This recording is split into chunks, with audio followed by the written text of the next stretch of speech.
Good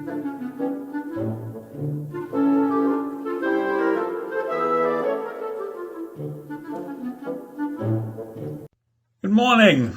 It's Sunday, September 6th, the day before Labor Day. So I wish all of you a nice and a happy Labor Day weekend.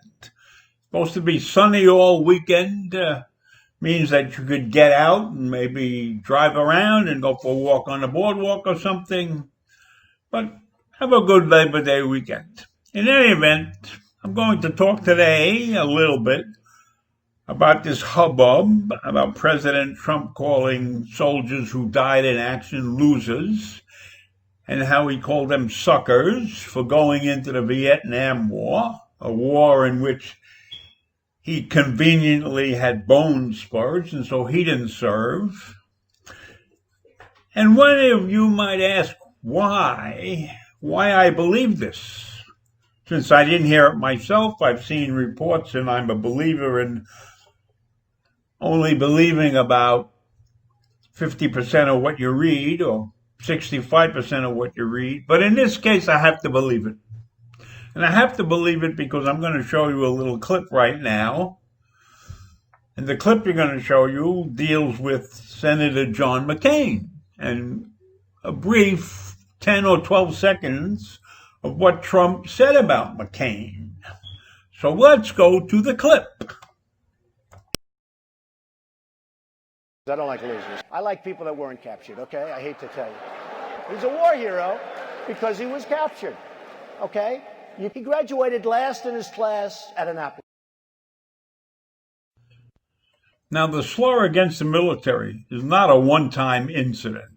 Apparently, many of the military officials, high-ranking officials that Trump interfaces with, have heard him say things like this many, many times. It's well known that Donald loves his parades, but on many occasions he has refused to allow wounded veterans to march in his parade. For some reason, the image of a wounded veteran disturbs Donald.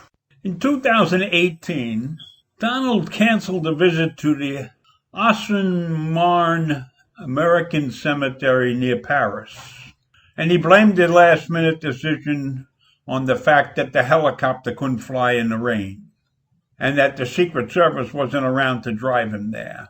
Neither claim was true.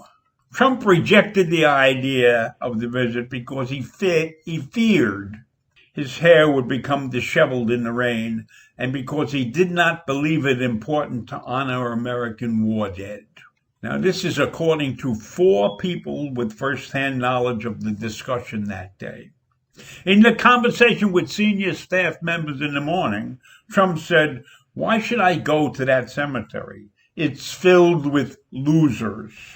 In a separate conversation on the same trip, Trump referred to the more than 1,800 Marines who lost their lives at the Belleau Wood as suckers for getting killed. And for those who know their history, Belleau Wood was a consequential battle in American history, and the ground on which it was fought is venerated by the Marine Corps. There was another incident that I read about, and it took place on Memorial Day 2017, when Trump and his Chief of Staff, John Kelly at that time, visited Section 60 of Arlington National Cemetery, where veterans of the Iraq and Afghanistan wars are buried. And John Kelly, whose son Robert is buried in Section 60. He was killed in Afghanistan in 2010. So while visiting the younger Kelly's gravesite, he turned to Kelly and said, "I don't get it. What was in it for them?" Of course he doesn't get it. Because if he doesn't see something concrete coming out of it to line his pocket or to make him look good, he doesn't get it. Honor, the right to be willing to lose your life for your country is something he will never understand. And when John McCain died in 2018, Trump said, "We're not going to support that loser's funeral." And then he used the expletive several times. What the fuck are we doing that for? The guy was a fucking loser. Now, all of this was in the article that was published by The Atlantic. And I don't consider that The Atlantic even remotely resembles what Trump would consider a fake news publication. And then Donald demanded that the Fox reporter, Jennifer Griffin, be fired because she confirmed he called U.S. men suckers, based upon the article in Atlantic. So why? Why does he make such a big deal out of everything? Well, because it really is a big deal.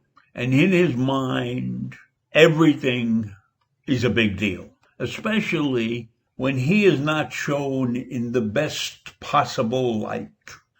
Now, the White House has mounted a furious pushback, hammering the piece for using anonymous sources. But they didn't say they were lies. They just said the sources were anonymous. Now, I'm not a big believer in everything that I read. I'm not a big believer in everything that I hear. I'm not even a big believer in everything I see. But I am telling you that the evidence against Trump is overwhelming because he is known to talk without thinking, and he's known to be callous and mean-spirited. And these are facts that he shows every day in his life, with his petty nicknames for people and his abuse of all of those who fail to bow down to him. He has a royalty complex. This is one of the rants where I'm truly angry. My brother served. My son served.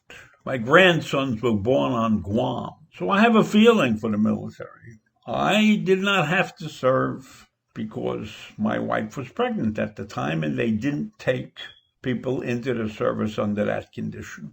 And I'm not sure I really wanted to serve, but I would have gone. So I have a feeling for the people who served. And I visited many bases while my son was in his service for 23 years. And believe me, it's no picnic being in the service. Many servicemen are on food stamps, and the living quarters are not the greatest. But they're committed, and they serve, and they don't really complain that much. And I'm sure that Donald doesn't appreciate that.